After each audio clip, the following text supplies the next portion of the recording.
You are tuned in to the Mark Order Podcast.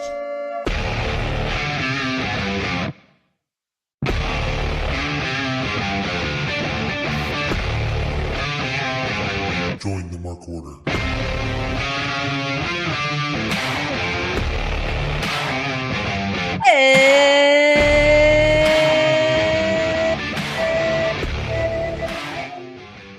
It's Wednesday night. You know what that means. Back here at the Mark Order Podcast to talk all things all elite. Joe, grind runner, running from the grind as per usual, as is habit now, older and wiser, and wise enough not to spend his time with us anymore as much, I guess, is Joe. He is out tonight, but we've got Ryan here. We've got me here. Ryan, how you doing? I'm just running from the grind. It's really starting to affect Grind my your gears? my opinion. It's starting to grind my gears. You know what really grinds my gears? But I'm good. I'm good. I'm good. How about yourself? I'm doing well. I will say our dear friend Joe did have a pickleball incident that I think counts as karma for not being here tonight. So I don't know if you saw, he posted it. Yeah, he posted it on his Instagram story. It looks like he skinned his knee or an elbow or something. It looked nasty. He's taking bumps out there on the pickleball court, man. That's rough. That's rough, but we've got a lot to talk about. I'm digging this, do we have 4 matches tonight? They're in this 4-match rhythm, and it is working. It is working for AEW, if you ask me. But chat along with us if you would be so kind. We see all y'all in the chat. We see Scott George. We see Matthew Hooks. We see Fernando. We see Tim McFowle. We see Eric Freeds. Hooks, we love you so much. Hang in there, buddy. I know we were talking online a little bit, but you're awesome. And you will find your people, I promise. But we also have Jesse Ozog. Hi, Jesse Ozog. Ryan, don't you want to wave to Jesse Ozog? Sorry, I'm hunting down Joe's skin knee. Oh, there it is. Ew. It's pretty gnarly. It doesn't look great. No.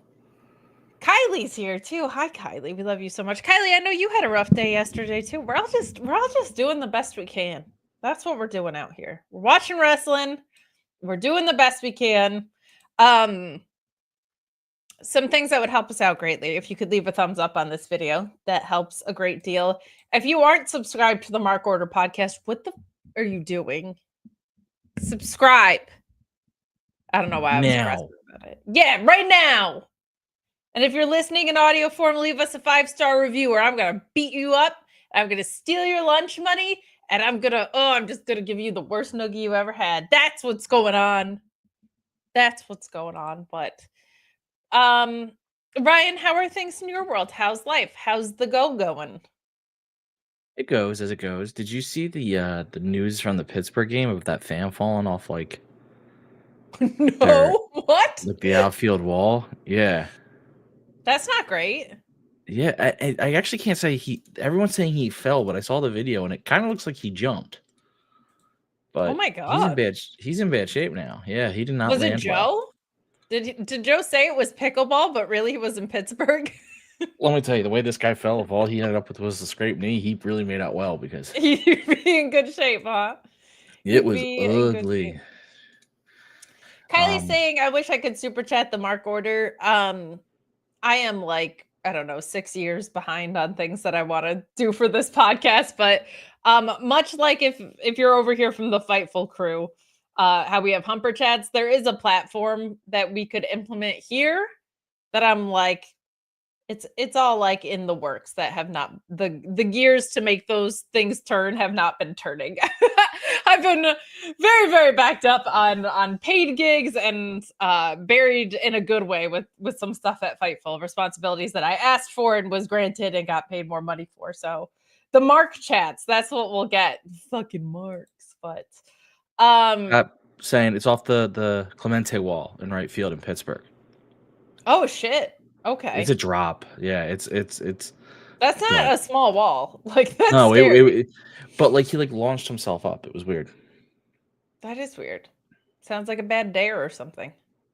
I don't like it. Yeah. Ryan, Bad day again. what did you think of tonight's show overall? How are we feeling about it? Unlike you in this podcast, AEW's on a heater. Hey, what the hell, man? I missed like 1 week in like 6 weeks. That's pretty damn good for me. You missed more than me in that time period. First of all, hi Kylie. Sorry I didn't say hi. I got caught up in my Pittsburgh story. Second of all, are we really gonna do the amount of time here versus not here comparison? Absolutely not. But I'm just saying of recent. Of recent, who was here last week? You had the nerve to celebrate your birthday and also attend a work thing where I was like, it's about drive, it's about power. We stay hungry, we devour. That's what was going on. And last week? You can't take a 1 week sample of somebody who you would not have wanted on screen because I was fucking insane after WrestleMania week. Actually, maybe I was a shell of it. Honestly, we probably should have done it. I probably would have gone viral just for being. It was like, I assume, what being on acid feels like. I can only assume. I wouldn't know what that feels like. I was so detached from reality.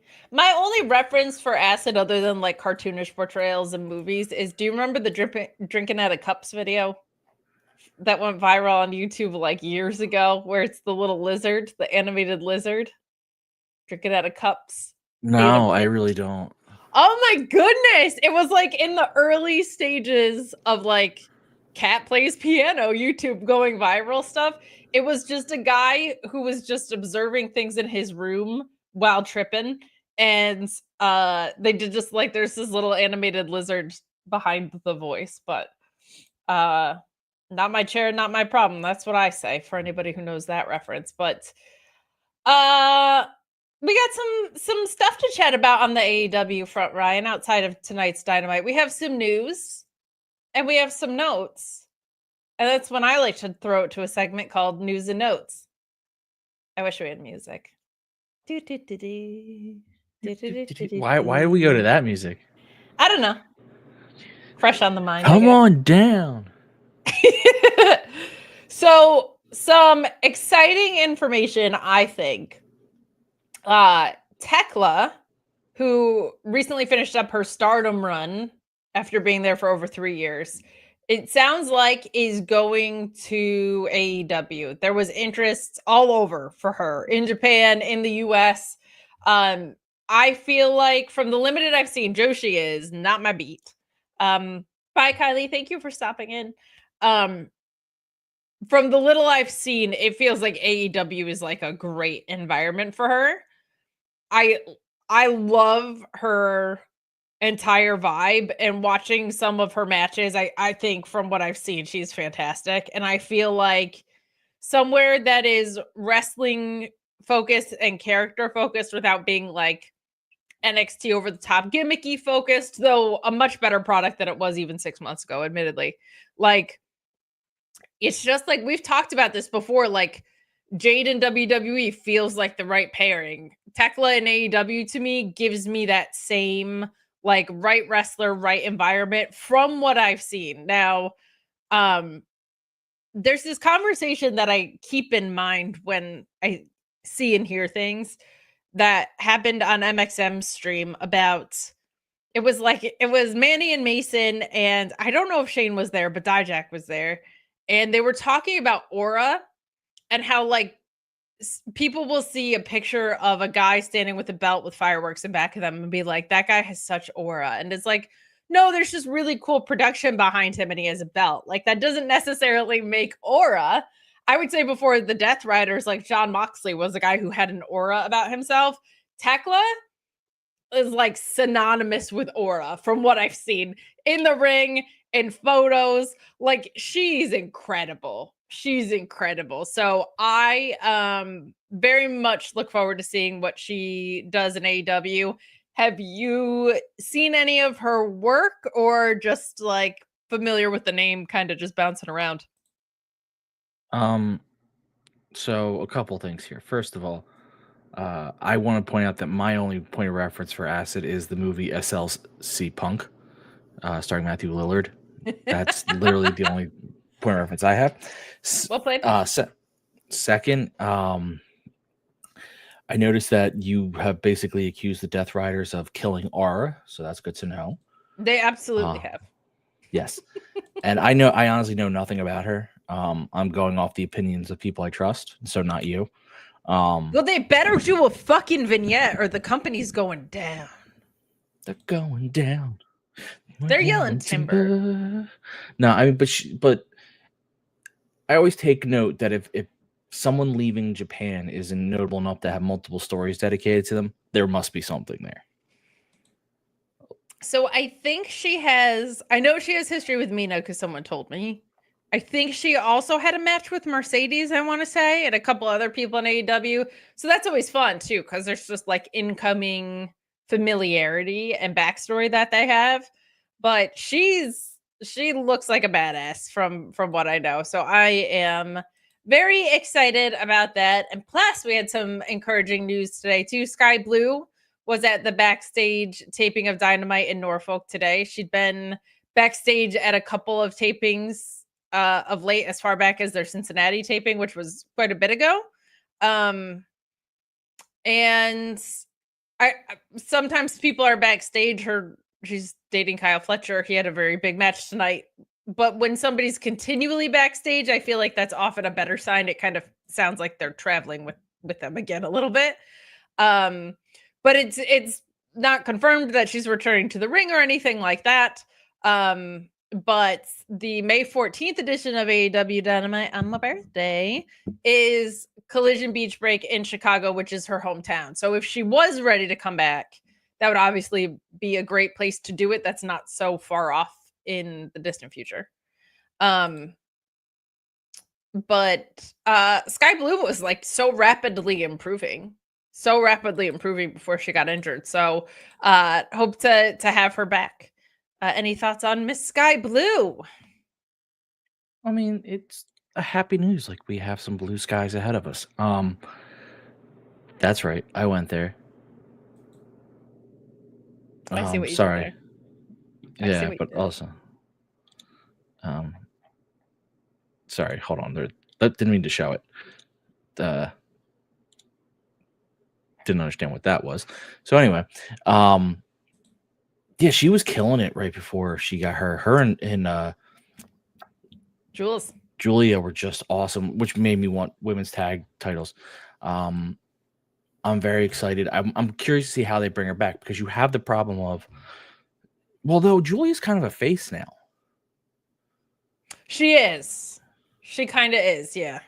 So you can kind of bring her back as part of Julia, which I think I would do, because I was liking the direction they were taking. Sky Blue was giving her an edge that I think she needed. But I listen, this women's division is killing it, and it continues to kill it. If they're getting this Tekla woman that we just talked about, and I don't that from if she is what you're, but you know, Mina, you know what I mean? Like, Mina's coming in, so it continues to thrive, which is excellent news. So I'm excited, and the thing about the division is it could always use more mid-level players, and I'm glad to see.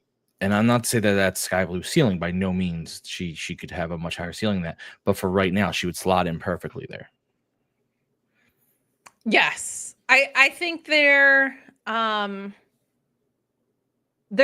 a good problem, and that for years this division didn't have the depth roster wise, and now it doesn't have the screen time wise that it needs, in kind of a healthy way, because they keep rewarding that.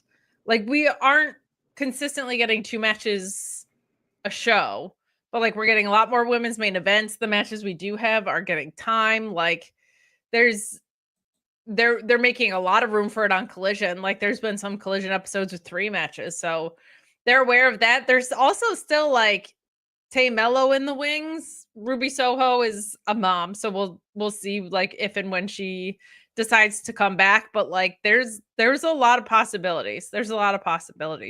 I just wish they would make ROH a thing again. So there was more room for people. Well, that's across the board. Yeah, I yes, men's side, tag side, all of it. I will say too, and I don't mean any disrespect to Indy Hartwell when I say this. Tony Khan has also gotten better about picking the right wrestlers with the ring maturity and the presentation connection that will work well with the AEW crowd instead of just signing everybody who got released from NXT. Like there was a while where we did that way too much, right? So I really think that like I brought up Indy Hartwell just because she signed with TNA, and I feel like that's an awesome fit. Oh, that's a great place for her to go. Yeah. But she's not. She's someone that when I was watching NXT, you could just tell she was just someone who, to me, Anna Jay has the same thing where they do better when there's consistent on-screen reps. And I think she's going to grow into an even bigger force than she is, but I don't think she makes sense for AEW right now. And I would understand the temptation to sign her because her personality is so great. She is a well enough known name. Like she made a name for herself. But they're getting a little more selective about not just the amount of people they're bringing in, but the right ones. You look at what they've done with Kevin Knight, Speedball, and Josh Alexander already. Like those are people that make sense for the AEW ecosystem. So I am glad about that. 2LT Photo asks what my shirt says. It's the Fight Like an 8-Year-Old Girl shirt that FTR had. The proceeds go to which it's a Heart Research Foundation because Dax's daughter Finley had a heart condition, and I like to wear this shirt when my lungs are acting up from COVID. So reminds me to fight like an 8-year-old girl sometimes. I tried it once. It's actually like kicked.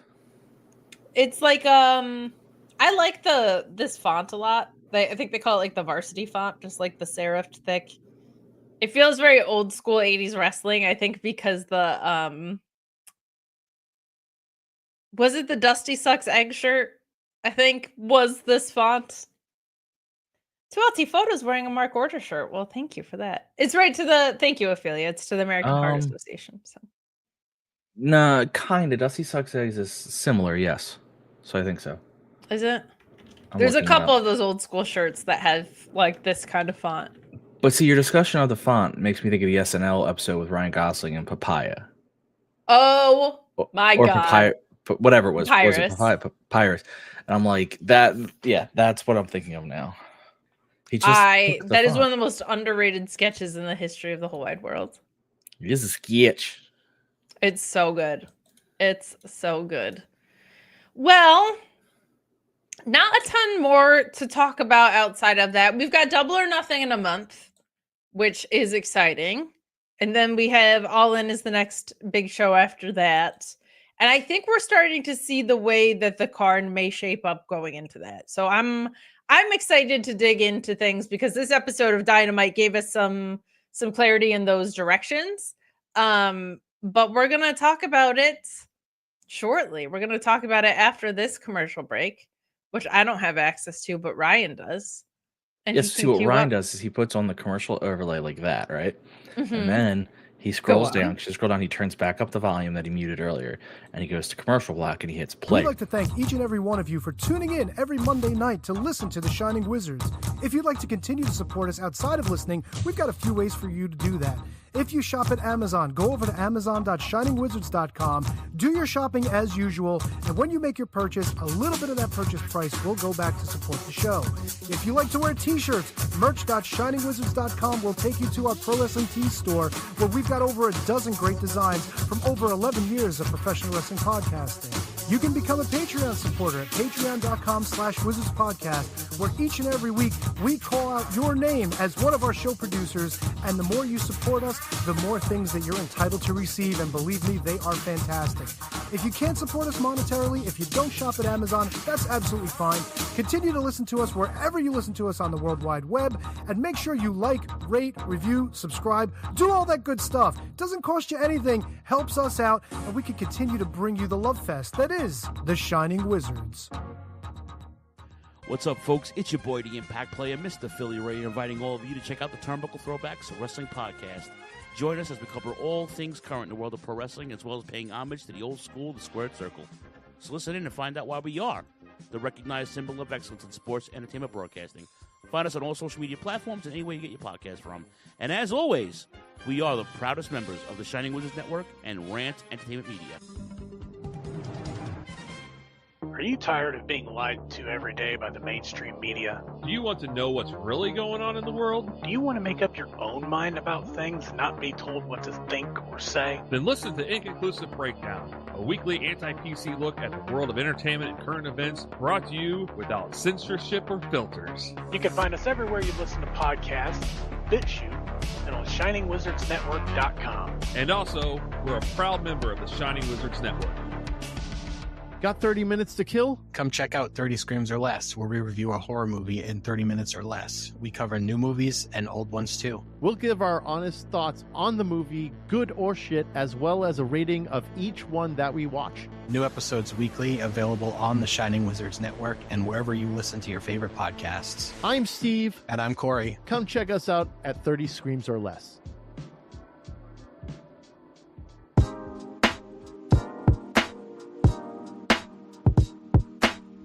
G'day guys, my name is Thomas, one half of the Broadcast Podcast. With our podcast, we go back and watch wrestling events from WWE, WWF, WCW, ECW, AEW, and many other wrestling promotions. You can check us out on Twitter at The Broadcast, that's TheBrokast, and you can also download all episodes on Apple Podcast, Castbox, Castro, and many other podcast apps.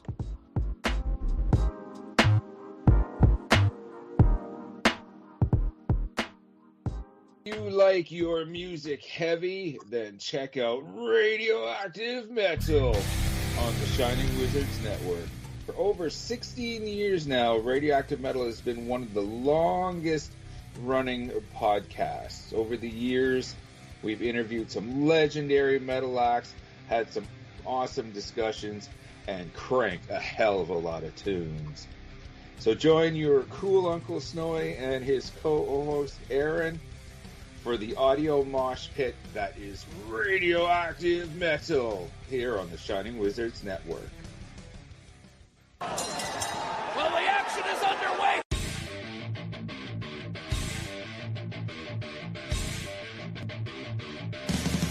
What's up, everyone? When on the Shining Wizards Network, be sure to check out Wrestling Night in Canada. If we're not recording another kick-ass podcast, Or playing in punk bands. Or recording kick-ass heavy metal albums, then we're sitting back, we're grabbing a couple brews, and going over everything to do in the world of pro wrestling. because we're from Winnipeg, you idiots. The Mark Order Podcast is the only show you need if you're looking for dedicated coverage of everything AEW on the Shining Wizards Network. Join us live on YouTube every Wednesday night at 10:15 p.m. Eastern after Dynamite to chat along with the show. If you can't join us live, listen to us on your favorite podcast platform. Follow us on all social channels at MarkOrderPod and use the hashtag #JoinTheMarkOrder, because if you don't find us, we will find you. I'm Kevin Rowe. I'm Al Day. And we're a couple of down under pounders that co-host Rogue Day Dots, an action figure collecting podcast where we talk about, well, just about anything that tickles our fancy at any given moment. We're grumpy old men, and sometimes people get on our nerves. And when you get on our nerves, guess what? You get off the lawn. Get off my lawn, asshole! We also go on a little bit of a mission. We go back and we're grading every wrestling figure line that's out there. I'm talking LJNs. I'm talking Jacks. I'm talking Hasbros. Who doesn't like a little Hulkaplex? It's a Gorilla Brain Wrestling podcast production found on the Shining Wizards Network. I'm Duke Bags. Kevin Rowe. And together we are the co-hosts of Your Duke and Road. If you want to hear about some terrible wrestling shows, we got you covered. Well, we talk about good ones, too. currently talking about the death of WCW. I know what we're fucking talking about. Sometimes we get guest spots, like from the Taskmaster. I like to listen to the Year of Duke and Rope podcast. They're funny guys. I like when they talk about the Nards plows. I like Nards plows. That's a good move. And I like the Dungeon of Doom. You know, sometimes I call my butt the Dungeon of Doom. Thanks, guys. Yeah, Oklahoma. Let me tell you a little bit about my favorite wrestling podcast. All right. It's a podcast with two men, Duke Banks, Kevin Rowe. They talk about professional wrestling. It's a man's sport, all right? And who better to talk about a man's sport than Duke? Oklahoma. And once in a while, Vince Russo stops by. Whoa, you piece of shit! If you're not listening to the Year of Duke and Rope podcast in the back with the boys, you piece of shit, I don't know what you're doing. It's, you gotta slide one in there. If you're a man, you're talking about something only a man can do. You're talking about sliding one in there. Bro, take the time to slide one in there. All right, bro, you piece of shit, slide one in there. A Gorilla Brain Wrestling podcast production that you can find on the Shining Wizards Network.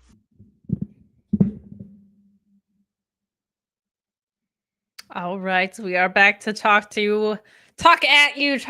you about some AEW Dynamite tonight. Please do leave a thumbs up on this video. We do very, very much appreciate it. It helps us out quite a bit. But let's dive in. Ryan, overall thoughts on tonight's episode? We kind of talked about it a little bit earlier. I just need them to not have Tony Schiavone on the desk anymore. That is like my weekly complaint. I'll stop bringing it up because I mention it every week, but like the amount of just like what a moment stuff and he's a soundboard. He's such a soundboard. And SP3 raised this point too.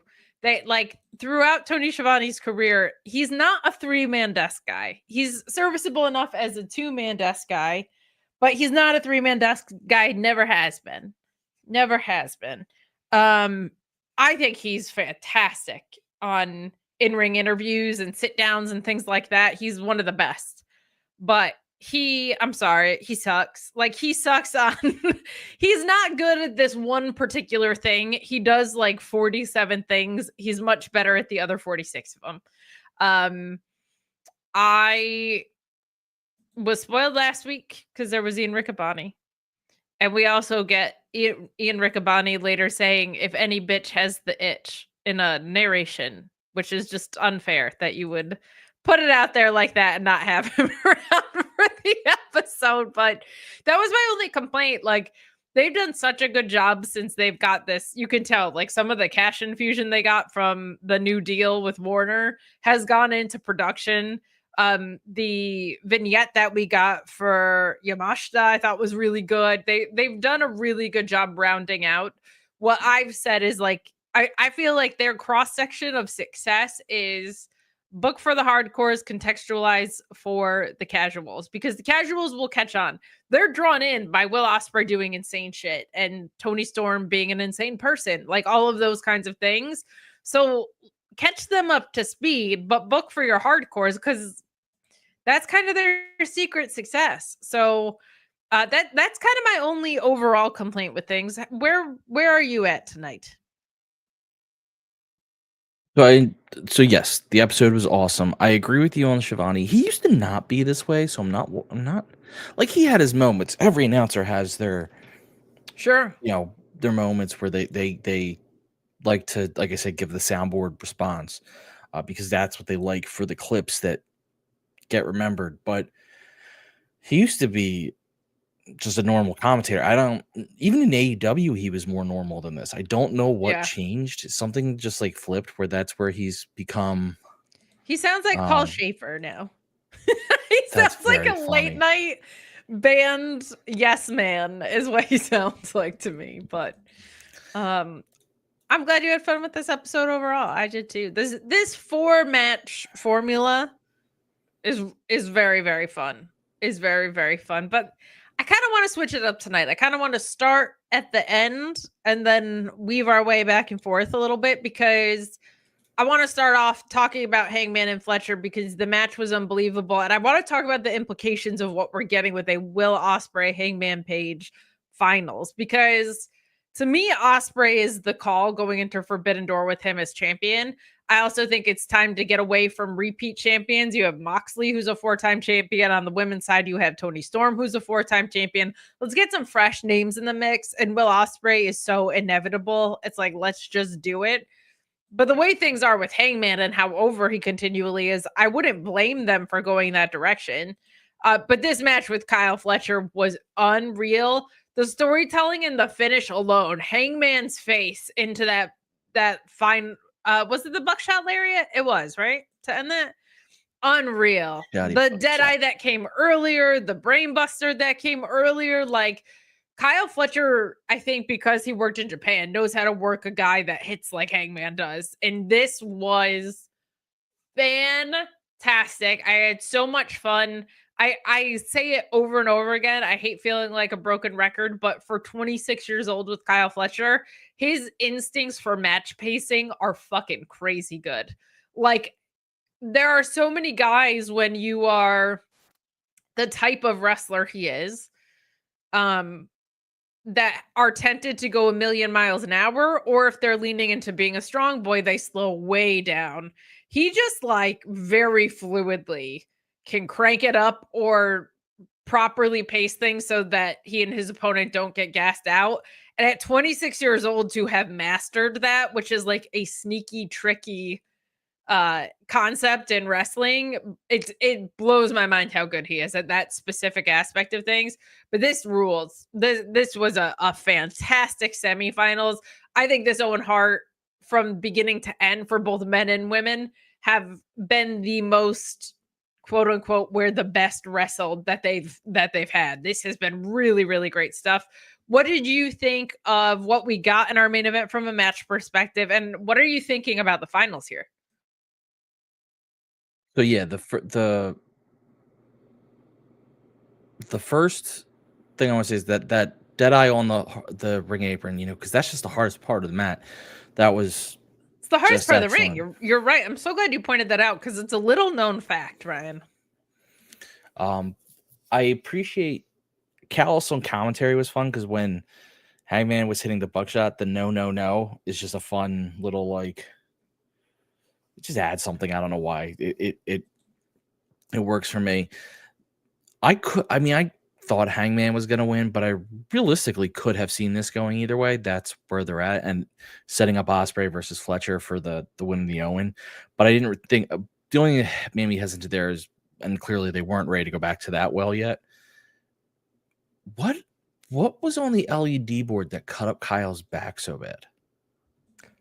I don't know. I don't know if the LED board just fractured and dug into his back, but his back was jacked.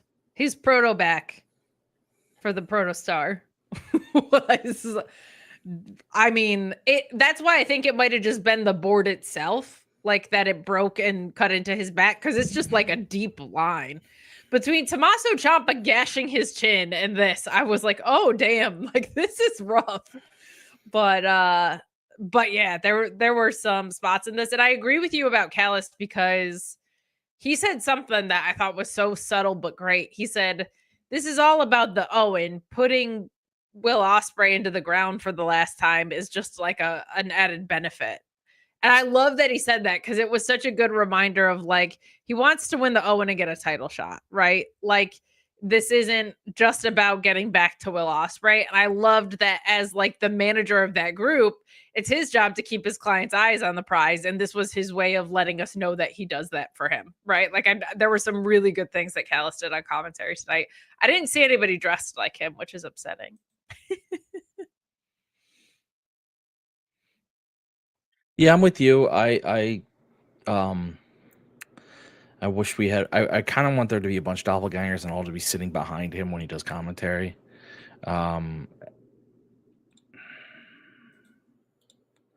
Sorry. But the Owen, and like you said, the way they did this Owen was perfect. It is definitely the most talent they've had in it. Owen, I feel like. I mean, each Owen's had really good, but they put all their stars in this.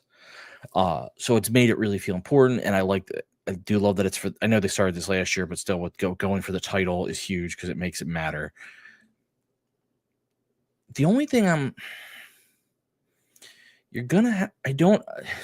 hesitant because clearly it's not set in stone in terms of I don't write the show, so I don't know the answer. But if Hangman loses to Ospreay, I don't know what the next steps are for him. Like, I feel like Swerve picking him back up. Because if you look across the aisle on the tag side, I think they're really trying to put some emphasis on this tag division because I do think we're getting an FTR versus Cope and Christian run, which I think is good. And I just feel like there's this unclosed loop between Swerve and the Hurt Syndicate, and the fact that the Hurt Syndicate have the titles and it feels like their reign is going to be substantive for a little bit longer. Like Hangman and Swerve on the same side of things, dethroning the Hurt Syndicate at All In. Like the moment that would be, because those outside of Ospreay, like it's so funny because there was a while where it felt like everybody was heels, and then there was a while where it felt like everybody was faces, and now it feels like we have a stronger mix. But you have a heel champion who nobody's interested in, but the AEW World Title is on him. On the face side, you have Swerve, Hangman, who's kind of has no right being one, but is one because the crowd loves him. And he's on a redemption arc. So they see the redemption part coming. You have Will Ospreay, who everybody loves just because he loves wrestling. Like that, I honestly feel like the crowd is so enamored with him. He said it himself that he's a wrestling slut. And you have Kenny Omega, who just came back. So you kind of have four guys that are not champions. That I feel like one of those guys has to be champion. But if you want to get back to making tag team wrestling a hallmark in AEW again, the idea of Hangman and Swerve pairing up to be tag champions when Swerve was such a good tag wrestler with Keith Lee in that run, I think is an awesome direction to go if they choose to go. Now, Hangman winning the title and Swerve looking out for him might also get real interesting. Swerve facing him might get really interesting. Like their relationship is so complex that it's like you kind of can't go wrong in the finals. You kind of can't go wrong. But like the Bucks coming back, it feels like we're getting a Swerve and Hangman program there. So that's my only thing is like you've kind of already set that up. So I'm assuming that they're headed down a tag route, but you could go either way. I just feel like, why are you not capitalizing on what Will Ospreay is right now, which is the best wrestler in the world and one of the most over baby faces in the company, going into Forbidden Door with the title on and beating Mox in a matchup that we haven't seen before. That's my thing about it. That's my thing. He is by far the most naturally over, I think, at the moment. I said Hangman's to someone close, in AEW that, like, I think the thing is the AEW fan base loves wrestling and they love when wrestlers love wrestling. And to me, it feels like nobody in the world loves wrestling more than Will Ospreay. It feels like he's an 8-year-old that is wrestling in the backyard all the time. He wrestles on go-home shows. He wrestles the week after a pay-per-view. He wrestles insane matches on a week-to-week basis. He wrestles match of the year candidates half the time on TV, pretty much always at a pay-per-view. So I think that's why he's so connected with this fan base. But are you into the idea of a Hangman and Swerve tag team, or are they too obsessed with each other for you? I'm into it, but you have to get there properly, I guess is the way I want. Like, it can't feel forced. There has to be a natural in two ways. Like, one, I don't want it to be like the old WWE go-to of can they coexist. I don't want that. Like I don't want like God no. I want it to be that moment where I don't know what I'm not booking that far ahead of my brain, but something has to happen where they both look at finally understand each other. Like they almost can't do can they coexist because it's like before they would even enter a ring together, they have to have hashed that shit out. Arson was committed. You know what I mean? This isn't like you interfered in my match. Like one guy broke into one guy's home and the other guy burned down his childhood home. Like you can't be cute about it. So I'm with you on that. Yeah, like I'm not going to criticize. Obviously, I love the way they booked Hangman and Swerve. So this isn't a criticism. The tough part is because in my head, for another feud of similar things, but taking out the arson and the breaking into a home, as you would love me to say, because you love how I say home. But taking those out, the way you would do this is you would have someone cross the line on one of the two of them and the other step in being like, you've crossed the line. The problem is in their feud, they've crossed the line. So I don't know how you do it. I think that's where the Young Bucks being what they are and working how they work actually is kind of interesting. Because the fact that they're comedic but can pull the EVP cards and they came back as that version, having them to be the guys to get them on the same side, I think could work. But you're right. This has to be planned out extremely carefully. Extremely carefully. But let's move on. Thanks for hanging out with us in the chat over there. We see you, Big G. We see you. We see you all, especially you, Jesse Ozog. Let's talk about what should we talk about now? Let's take it back to just the very beginning of the show. We'll bookend the shit, okay?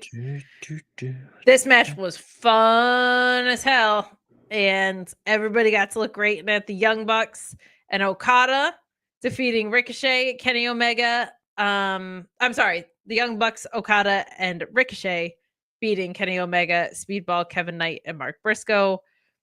There to take the pin. Man, there was some really, really silly fun stuff, and there was some really, really, really good fun stuff. There was just this small spot where Speedball went to kick Nick Jackson, and he leaned out of the way, and Matt kind of came in and assisted to let Nick Jackson get his super kick in, and they were just like Nick Jackson's the finesse that he puts on spots like that is so sounds corny to say with professional wrestling, but it's so professional. Like there's something that is so fine-tuned about the way that he moves in the ring, and there's something that is so specific to Nick Jackson about the way he moves in the ring. I miss watching Nick Jackson work. Like I love Matt Jackson too. I love the way he sells. I love his finding of the hard cam, and he's quite good. But from like the work rate perspective, Nick Jackson is just absolutely insane. So it was nice to see him in the ring again. You got a nice exchange between Okada and Kenny just for storytelling purposes, and then Okada pins Briscoe in this. This was a very quick half hour. Like this was a long match, but it did not feel match long. This is like the AEW in its groove. You look up at the clock and you're like, holy shit, we blinked and a half hour's over. Sometimes that's the full 2 hours. You can't believe it went by that quick. This was fun as hell, though. I had a blast watching this.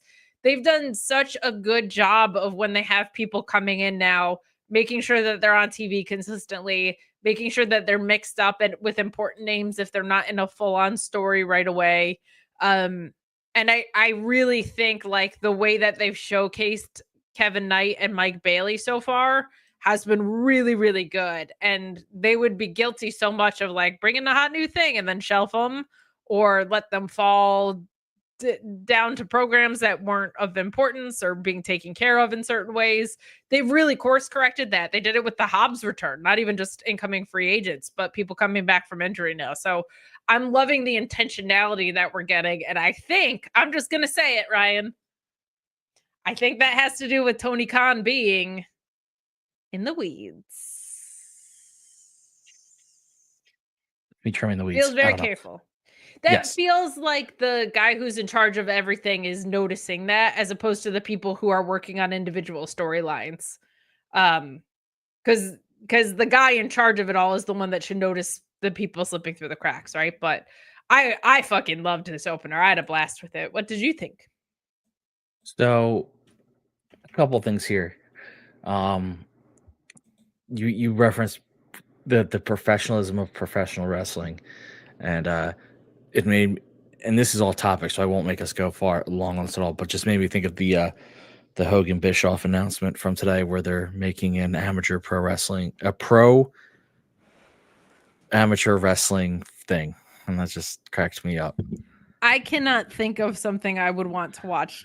And God bless Eric Bischoff, but like, I can't think of something I would care about watching any less than that. I'm already tapped out. I watch too much wrestling as is. Well, see, the I thing don't have is, time for stuff I want to keep up with. I am not watching that shit. well, here's the thing though. It's small, obviously, but there is a segment of people who would enjoy it because it's amateur wrestling. They're just getting paid for it. And it's like, there's a lot of former amateur wrestlers and like my nephews wrestle, they love it, who would love watching it. But I don't understand why they're doing drama stuff around that. Like, just pay amateur wrestlers. You know? They're doing that because it's Eric Bischoff. Yes. Yeah. So that was that made me laugh when you said professional wrestling, because their big announcement was a professional amateur wrestling league. The second thing is Kevin Knight's drop kick. I have to question if he has like flubber on his shoes. Insanity. And what I love is he's not a one-trick pony. It's not like that's the only thing he can do. It reminds me very much of like Montez Ford has an insane frog splash, but he has a bunch of other insane shit that he can do too. But yeah, that drop kick, man, is nuts. I mean, he goes above the rope tonight. It's incredible. These matches are always a bit of a clusterfuck to me. So in a good way. I mean, you can have good and bad clusterfucks. Yeah. There was some silly shit in here, but it was just fun. On the fun scale, I should ask, how dare I not inquire as to where this was on your fun why scale? Why does it exist if we don't use it? I mean, truly. A level 4 fun. This match, I mean, the match like this. Scott did point out that Briscoe taking the pin after he had just beat Ricochet. I think that was on purpose. I think the whole point is they're trying to do a Ricochet Briscoe feud, because they pointed it out afterwards. It feels like it's headed towards something like that. Yeah. Because they said after the match, and they're like, "Oh, Ricochet getting a measure of revenge for his loss." It's like, yeah, you're feuding that, but instead of doing 30 rematches with each guy trading a pin, you have one in a singles, you do a multi, and then you can go back to something else. Like, it's a nice way to do it if that's where they're going. My only hope for Kevin Knight, I love Kevin Knight. It's not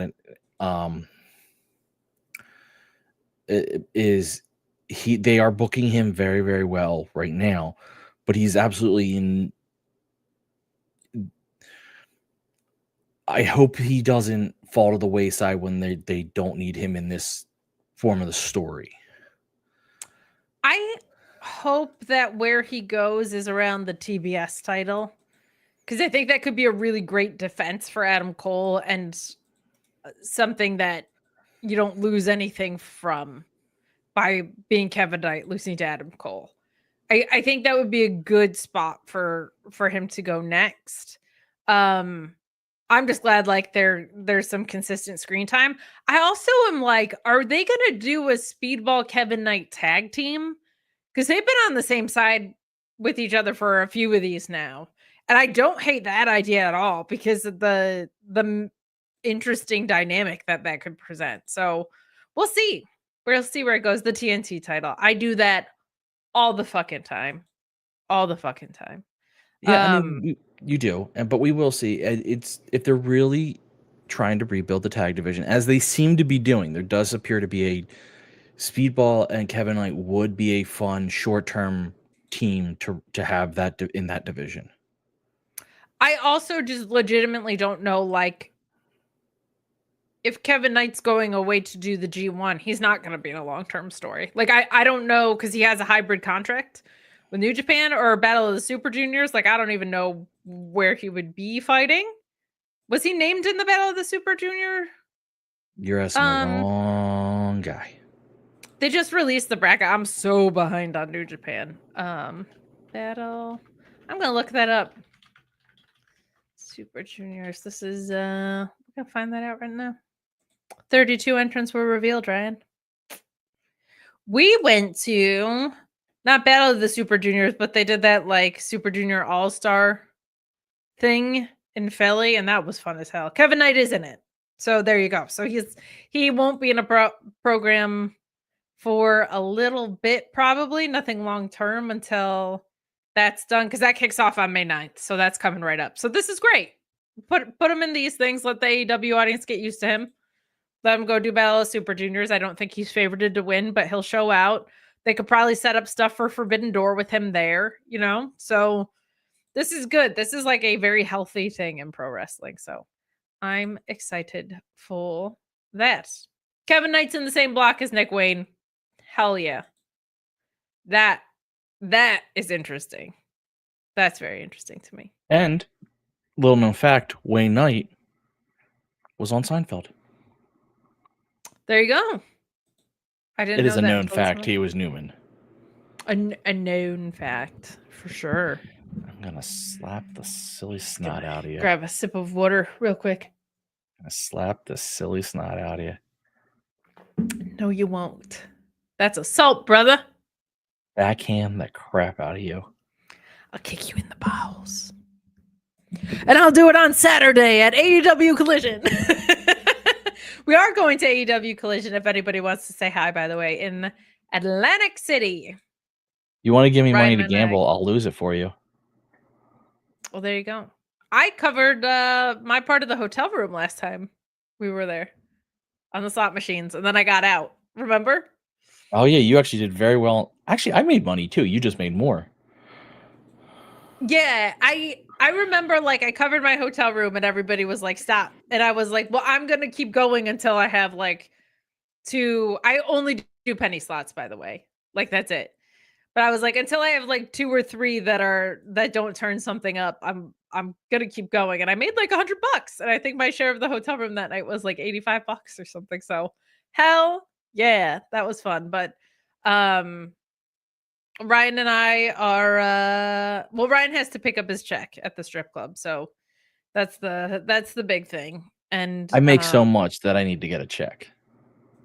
It's true. Yeah, you gotta. There's a whole thing with the direct deposit, so you can't go in there. I get a fee of the door because again I am that popular.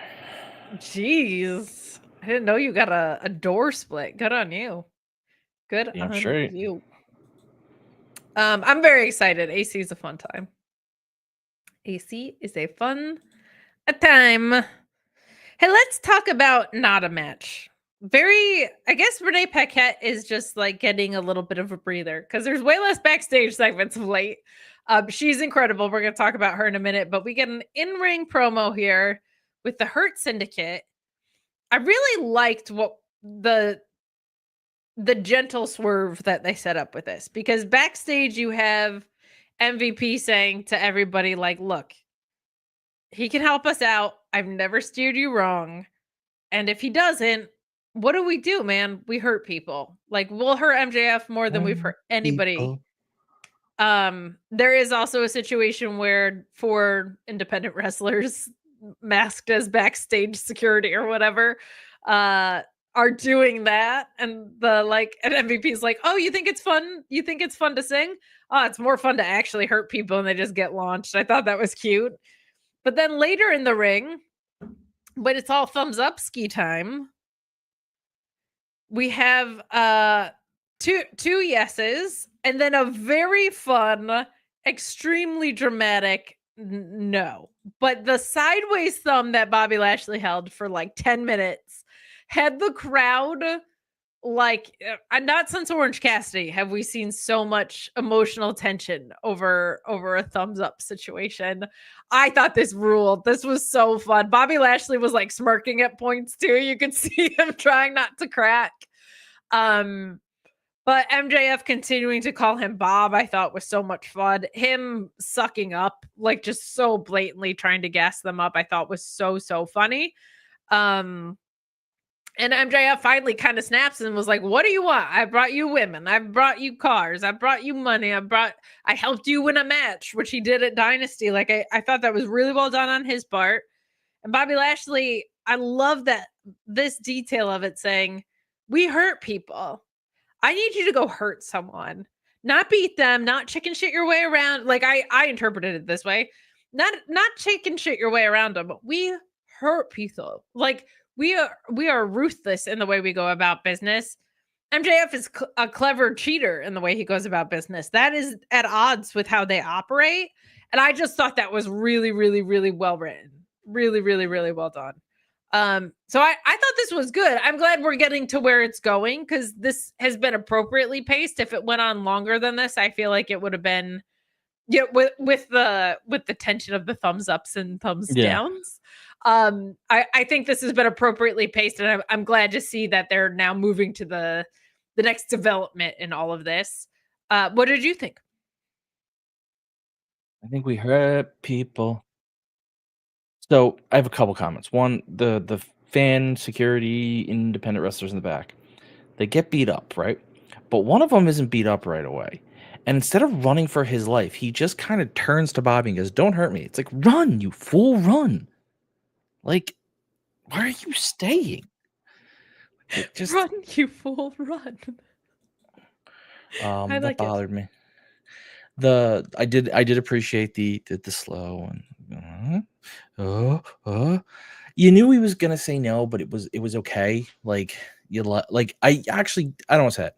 There was part of me that thought, man, is he really gonna say yes? Are they gonna play this out? I'm glad he said no. Like it makes it different than like that. Like, oh, now MJF's just gonna hang around. Like, no, you. Well, and I like that it keeps a little tension between MVP and Bobby Lashley alive because MVP's been pushing for this from the beginning. I think that's good. I also think MJF did hurt Bob. Hurt him where it hurts, right in the heart. It's true. He got offended when MJF insulted him, and that hurt him right here. I will say MJF managed to look both scared and pissed off at the same time, and I really appreciated that look. There's something really cool with MJF where sometimes he's so cartoonishly an 80s heel that everything's really big, and then when he does lock in, it's real. Like when he starts to give you authentic reactions, it clicks in really well. Some good stuff. Good stuff there tonight. Guys, we're talking AEW Dine. That's what we call it around these parts. The Dub Dine. I'm calling it that from now on. It's a new I'm thing. not, so you can go with that if you want. It's AEW Dine. And why? AEW Dynamite. Get on board or get left behind. You know, I'm gonna have to return this meal. You hurt people, Ryan. Emotionally. Hurt people. It's true. Let's flip over to some women's wrestling because we got some good stuff tonight. We get Renee interviewing Mercedes Moné, who really plays up her match with Jamie Hayter well. Points out that she looks like Daphne from Scooby-Doo. She says it in a condescending way, which makes no sense because Daphne from Scooby-Doo is a babe, as we all know. But we have Toni Storm against Yamashita. They did a really great job talking about Yamashita's history, her previous appearance in ROH, and Toni Storm being now 10-0 in eliminator matches, that she hasn't lost one. And I appreciated that they put the creative effort into that, so it didn't feel like this was coming out of nowhere. Yamashita also had a great match against Natty Hart at Bloodsport. That was a lot of fun to watch. So I'd encourage you to check that out, Bloodsport's thing. But this match was a lot of fun. And then after, Mercedes hops up on stage and she confronts Toni Storm about wanting to add another belt to the belt collection here after she beats Jamie Hayter.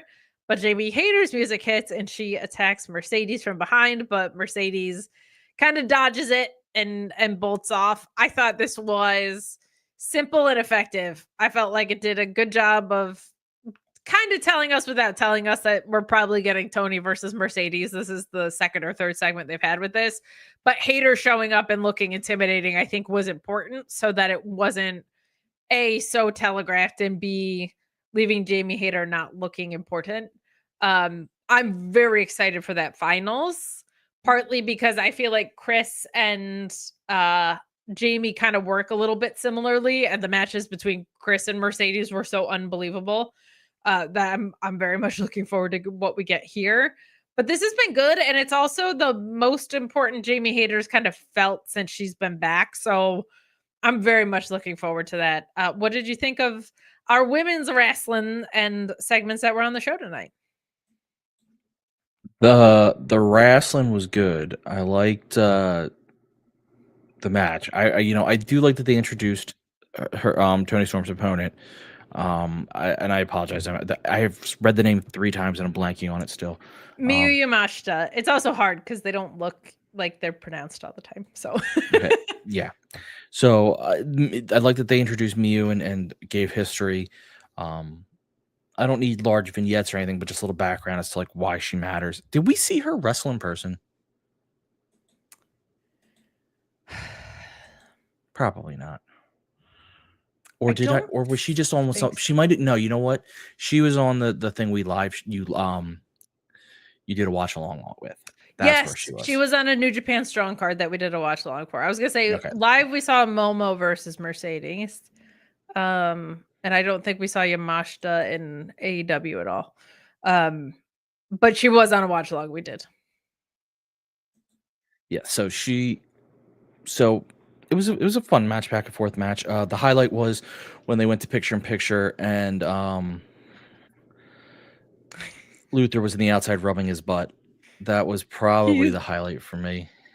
So he's does an unbelievable job of, we talked about this before too, like adding to the act without pulling focus. He's great at it. When he is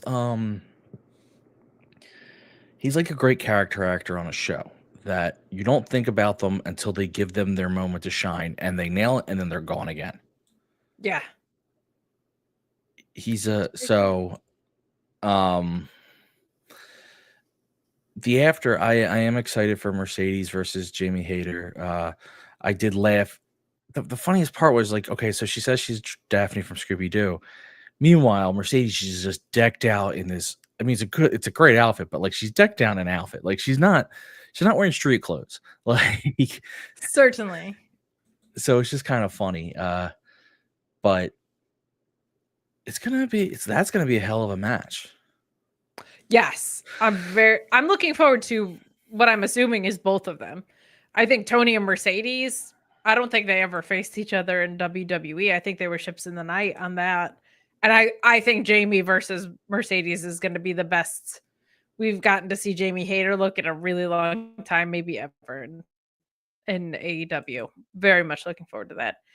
I'm also so curious because, like, I don't know if there's anybody in the most recent releases that they would sign. I know I'm like comically a Duke Hudson stand or Duke Hansen now. I think he's great because you can put him. You're a stand? He's 6'5". I'm a stand. It's like in the place where you are. Yeah, it's not a stand, a stand. A stand. Listen, yeah, but you said stand, and since you make fun of my accent, I'm taking what wins I can get. All right, I'll take it. But he's 6'5". He's great in the ring. He's a supernatural talker. He's extremely charismatic. He has amazing comedic timing. Like, you can put him into anything. So I think he's a valuable guy to have around, and he would be great in a stable, heavy environment. Like, he's just a guy that can assimilate there. The other ones, I don't know if B. Priestley comes back, and that could be an interesting place for Jamie Hayter to go. They're at the point where tag titles would make a lot of sense. They've been at that point before, but this is the most sustainable that they've been at that point, I feel like, in a long time. I feel like you've had a year of fairly decent women booking. Not always perfect, but fairly decent and solid for the last however many months. Yeah, I feel like it dipped when the men's dipped too. Like, that wasn't lack of care around the women's division. That was just the whole product fell off a cliff at the same time, right? So I'm intrigued. I'm intrigued if they pick up anybody from that last round of cuts, but we'll see. We will see. Let's keep moving along here. Let's talk about this Stokely and FTR alignment. I really like this, and I wasn't on the show last week, so I didn't get to talk about it. Stokely is really fucking funny. If you watched my reviews of him extensively on NXT and NXT's worst time, you know that I've sung his praises as a manager on screen for a long time, because he was always able to balance comedy with also making the stable he represented feel important. Like, there was never a time where the comedy, in my estimation, overshadowed what he was there to do, which was politicking for the acts that he was with. Underrated as a sincere promo. And I think with FTR, we're getting to see a little bit more of what he's capable of on that front, where I think he'll still have some really funny lines and stuff. And I think he'll be able to show what he can do comedically. But, like, I like that we're digging in to this as an act. And I like that they explained where he's been, right? They said he spent 2024 searching for the right tag team. FTR wasn't a trio, so they weren't a tag team for the time that he was out. And now they're going to work their way back to the World Tag Team Championships to solidify their legacy. And he kind of talks up their resume. And it feels like a really appropriate fit to me. Some people are not sold on it because I think they think of Stokely and they think of Baby Uppy, the Chris Statlander, and Baddie Search and all these things. But he's a really good, sincere promo. And I'm excited that we're getting to see this side of what he can do. And there's something just really old school about pairing him with FTR. I'm pumped for that. What did you think of this recap and the alignment kind of overall here? I enjoyed the recap. I think they justified it from an in-universe way very well, which was, why would FTR want Stoke? Like, it didn't, and I caught my goddamn accent that time. Jesus Christ. Stoke. Fucking hell. So even FTR, why would FTR want Hathaway? See what I did there?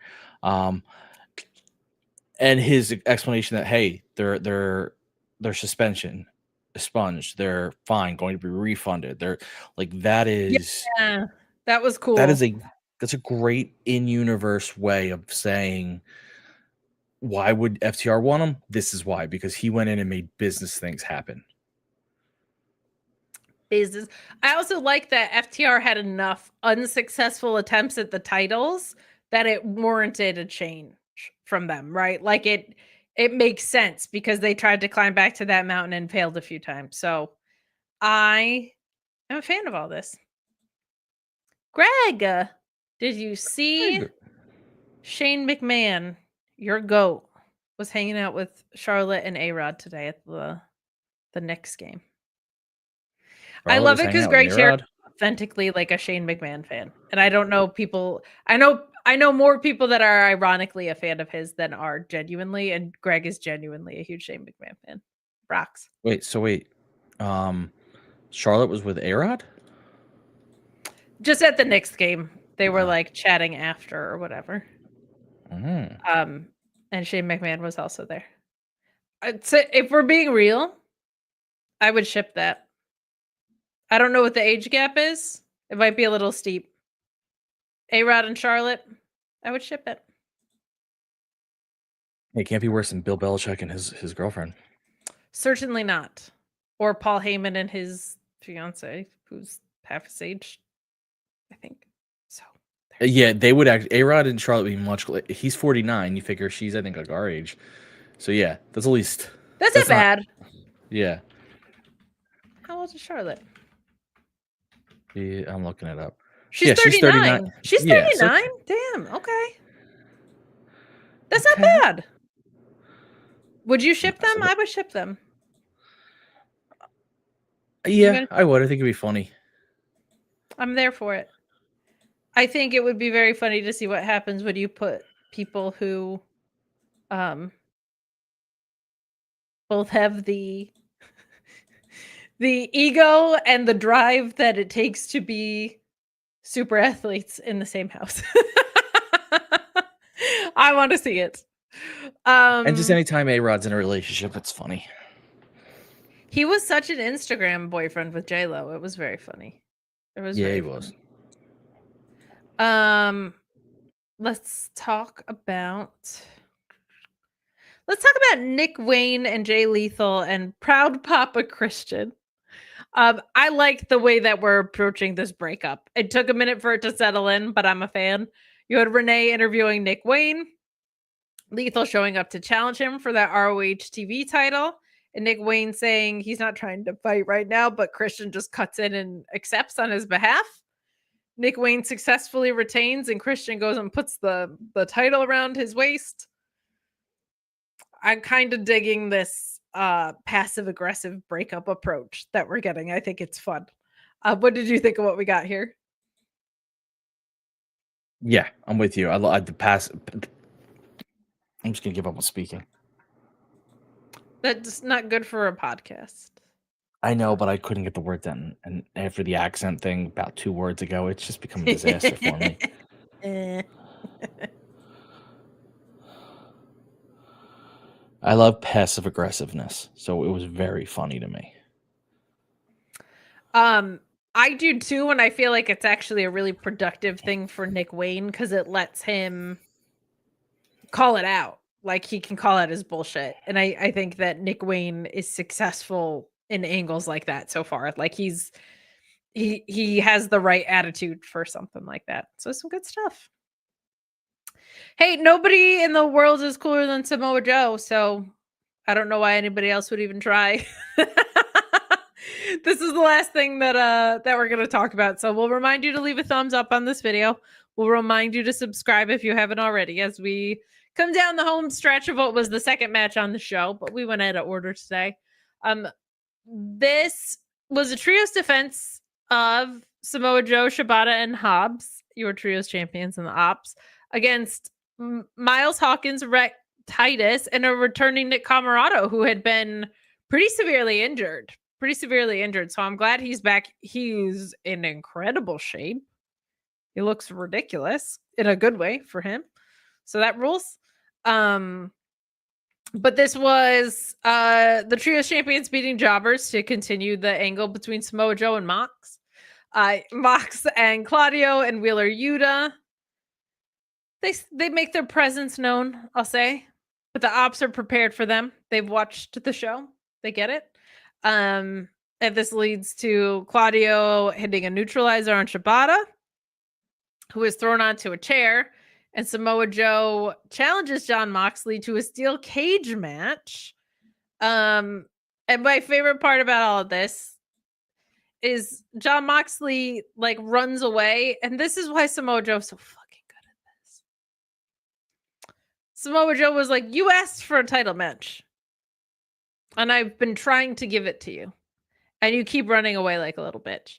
Like Samoa Joe calling out the Death Riders on their bullshit.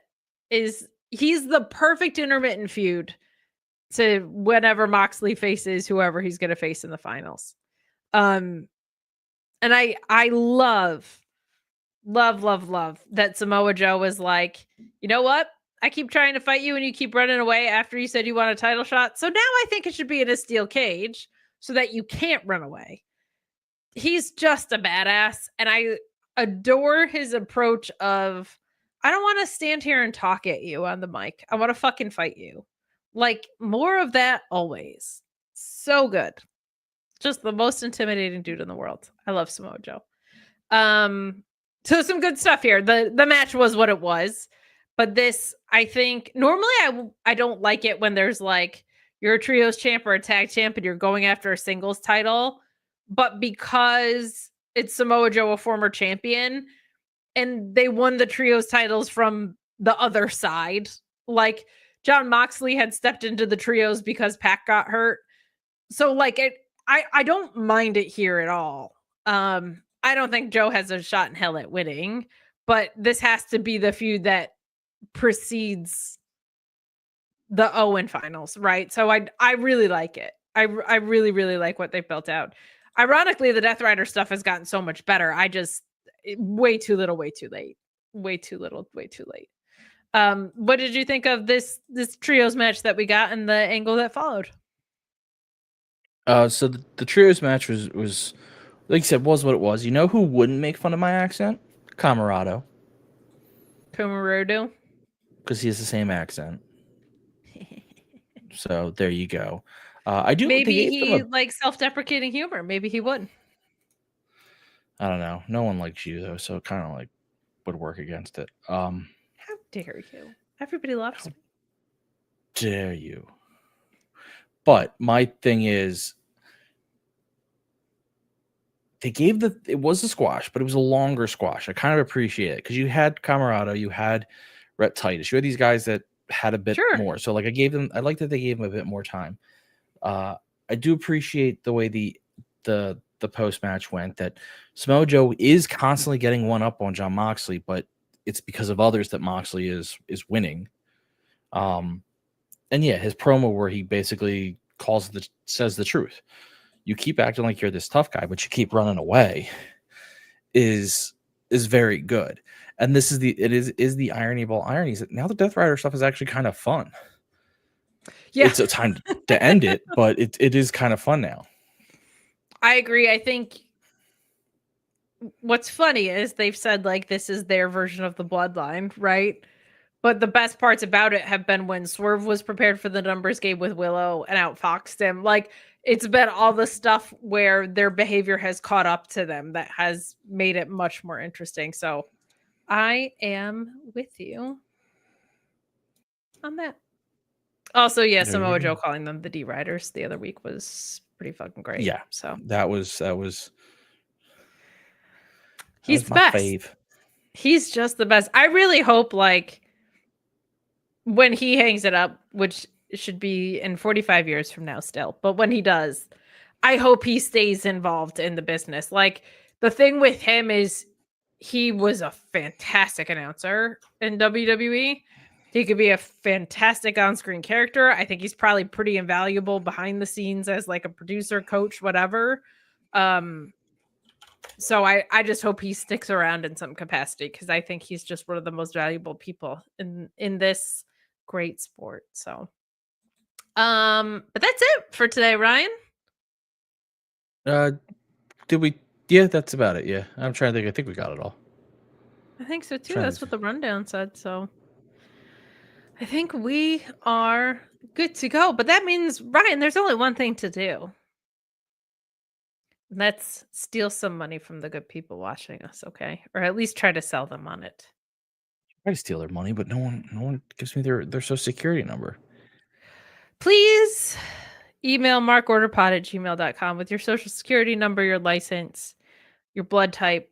We're sick of trying, so just make it easy on us.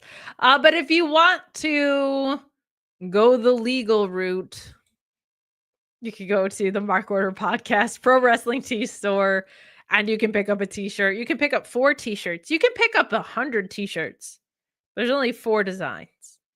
If you see our beautiful backgrounds, basically that's what they are.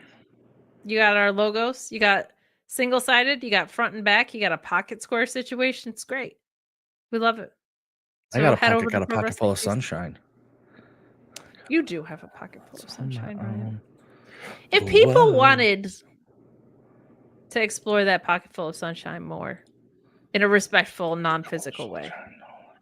Well, let's not cut it up, you know. Maybe. For starters, at least. Yeah, for starters. Where can people follow you, find us? I'm on all our socials at Mark Order Pod. And then you can go to my history blog here for history.com. I had one this past month about the Smoot-Hawley tariff bill, which is still somehow very relevant to our current day. And I have one already written for next month. There should be one a month now coming out. And then here for history.com or at _ here for history or at here for history, whichever one you're checking. It's somewhere like that. Alarming how much history is still relevant in a way that not like history repeats itself, but like, have we made any progress? People don't learn. They don't. They really, really don't. So, but yeah, you can catch me at Miss Kate Fave on social media. Head over to my YouTube channel and subscribe there. I'm trying to avoid social media as much as possible these days, as it is mostly unproductive. But if you're normal and nice, feel free to say hi. But my YouTube channel is where I'll be doing a lot more of where I give my takes outside of the Fightful universe. So head on over there. You can catch me on Fightful as well. Mondays on Fightful Select doing Sour Graps with Alex Pulowski.